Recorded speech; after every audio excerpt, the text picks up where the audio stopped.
வணக்கம். பாகிஸ்தான், ஆப்கானிஸ்தான் இந்த 2 நாடுகளுக்கும் நடுவுல இருக்கிற உறவு எப்பவுமே ஒரு சிக்கலான விஷயம்தான். பல வருஷமா மறைமுகமாவும் சில சமயம் வெளிப்படையாவும் ஒரு பதட்டம் இருந்துகிட்டே இருந்துச்சு. ஆனா இப்போ அது ஒரு ரொம்பவே அபாயகரமான கட்டத்துக்கு வந்திருக்கு. பாகிஸ்தான், ஆப்கானிஸ்தான் மேல வான்வழி தாக்குதல் நடத்தியிருக்கு. இது ஏதோ ஒரு சாதாரண பார்டர் பிரச்சனை இல்ல. பல வருஷமா சேர்ந்துகிட்டே வந்த பிரச்சனைகளோட ஒரு வெடிப்பு. இந்த முழு விஷயத்தையும் நாம கொஞ்சம் ஆழமா பார்க்கலாம். இந்த திடீர் மோதலுக்கு உண்மையான காரணம் என்ன, இதோட வரலாற்று பின்னணி என்ன, அப்புறம் இது அந்த பகுதியோட எதிர்காலத்துல என்ன தாக்கத்தை ஏற்படுத்தும்னு நிதானமா அலசலாம். இந்த மொத்த பிரச்சினைக்கும் ஆரம்ப புள்ளி எதுன்னு பாத்தீங்கன்னா, பாகிஸ்தானோட பாதுகாப்பு அமைச்சர் கவாஜா ஆசிஃப் சொன்ன இந்த வார்த்தைகள் தான். போதும், பொறுத்தது போதும் அப்படிங்கிறது வெறும் ஒரு அரசியல் அறிக்கை கிடையாது. இது பாகிஸ்தானோட கொள்கையிலே ஒரு பெரிய திருப்பம் வந்திருக்குன்னு காட்டுது. பல வருஷமா தீவிரவாதத்துக்கு எதிரான போர்ல பாகிஸ்தான் ஒரு இரட்டை வேஷம் போடுறதா குற்றச்சாட்டு இருந்துச்சு. ஆனா இந்த வார்த்தைகள் அந்த பழைய பாலிசியெல்லாம் தூக்கி போட்டுட்டு இனிமே பொறுமையா இருக்க மாட்டோம்னு ஆப்கானிஸ்தானுக்கும் சரி, உலக நாடுகளுக்கும் சரி ரொம்ப தெளிவான கடுமையான ஒரு மெசேஜ் சொல்லுது. முதல்ல நம்ம ஒரு விஷயத்தை தெளிவா புரிஞ்சுக்கணும். இது ஏதோ சின்னதா நடந்த பார்டர் சண்டை கிடையாது. பாகிஸ்தானே இதை ஒரு ஓப்பன் வார், அதாவது ஒரு வெளிப்படையான போர்னு தான் சொல்லுது. ஆப்கானிஸ்தானுக்கு உள்ள கோஸ்ட், பக்திகா மாகாணங்களில் நடத்தின இந்த ஏர் ஸ்ட்ரைக்ஸ் 2 நாடுகளுக்கும் நடுவில் இருந்த உறவுல இது ஒரு கணிக்க முடியாத கட்டம்னு நல்லாவே காட்டுது. பாகிஸ்தானை பொறுத்த வரைக்கும் தங்களோட நாட்டையும் மக்களையும் பாதுகாக்க இந்த நடவடிக்கை தேவைன்னு சொல்றாங்க. ஆனா ஆப்கானிஸ்தானும் இது தங்களோட இறையாண்மை மேல நடத்தின நேரடி தாக்குதல்னு கோபமா இருக்காங்க. சரி, பாகிஸ்தான் இவ்வளவு பெரிய ஒரு மிலிட்டரி ஆக்ஷன் எடுக்கிற அளவுக்கு உடனடியா என்னதான் நடந்துச்சு?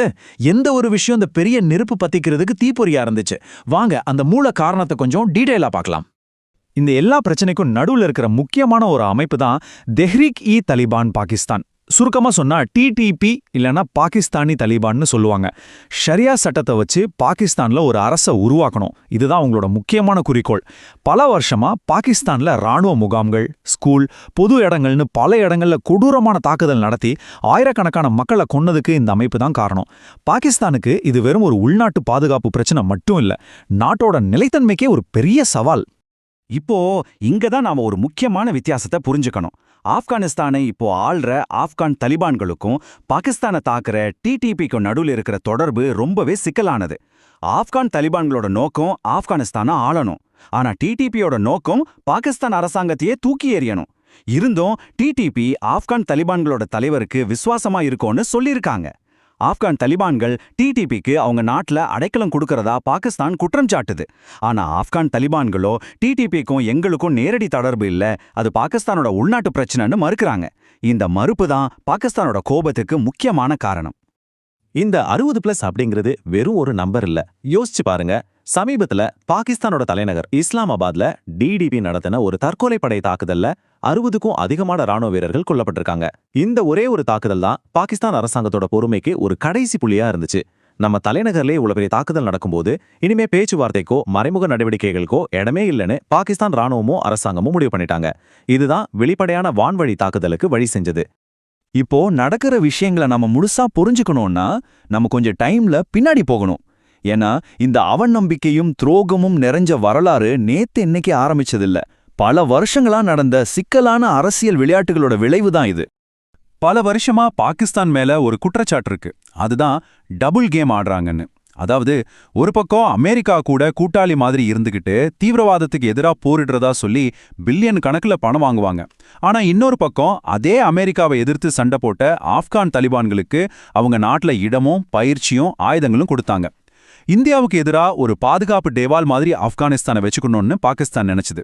ஆனா அவங்க வளர்த்து விட்ட சக்திகளே இன்னைக்கு அவங்களுக்கு எதிராக திரும்பினதுதான் இங்க இருக்கிற முரண். இப்போ ஆப்கான் தலிபான்கள் சைட்ல இருந்து யோசிச்சு பாருங்க. அவங்களுக்கு இது ஒரு பெரிய துரோகம் மாதிரி தெரியும் இல்லையா? 20 வருஷமா அமெரிக்காவை எதிர்த்து சண்டை போட்டப்போ நமக்கு சப்போர்ட்டா இருந்த பாகிஸ்தான் இப்போ அமெரிக்கா போனதுக்கு அப்புறம் நமக்கு எதிராக திரும்பிடுச்சேன்னு அவங்க நினைக்கிறாங்க. பாகிஸ்தான், அமெரிக்கா, சீனா மாதிரி நாடுகளோட நலனுக்கு முக்கியத்துவம் கொடுக்கறதாகவும் தங்களை கைவிட்டுட்டதாகவும் அவங்க கருதுறாங்க. இதனால டிடிபியை ஒரு கருவியா வச்சு பாகிஸ்தானுக்கு அழுத்தம் கொடுக்கறது ஒரு சரியான பதிலடியா அவங்க நினைக்கலாம். இந்த பாகிஸ்தான் ஆப்கானிஸ்தான் சண்டை வெறும் அந்த 2 நாடுகளோட பிரச்சனை மட்டும் இல்ல, இதோட தாக்கம் தெற்காசியா முழுசும் பரவும்.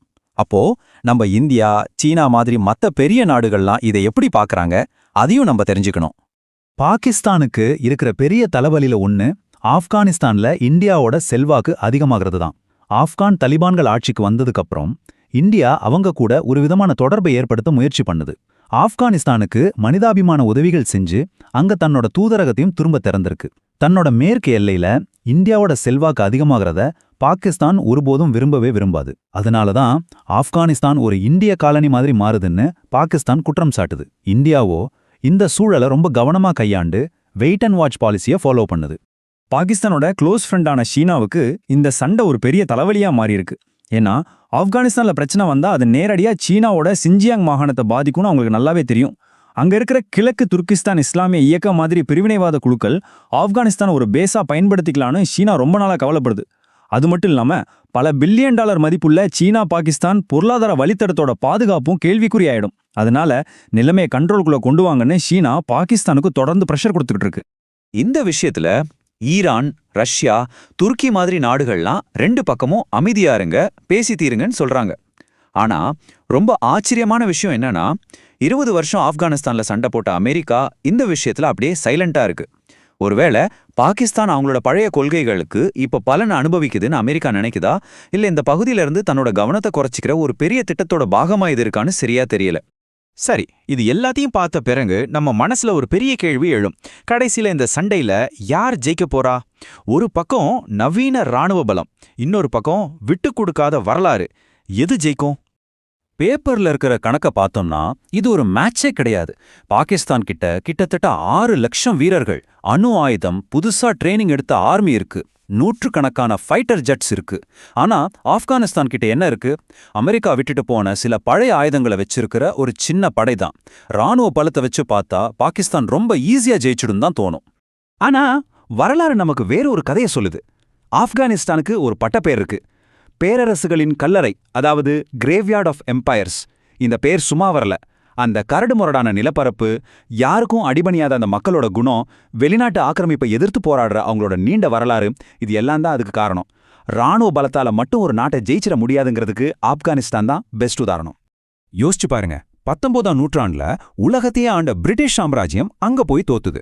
20ஆம் நூற்றாண்டுல பவர்ஃபுல்லான சோவியத் யூனியன் 10 வருஷம் சண்டை போட்டுட்டு கடைசியில பின்வாங்குச்சு. அதுதான் சோவியத் யூனியனோட வீழ்ச்சிக்கு ஒரு காரணமா கூட அமைஞ்சது.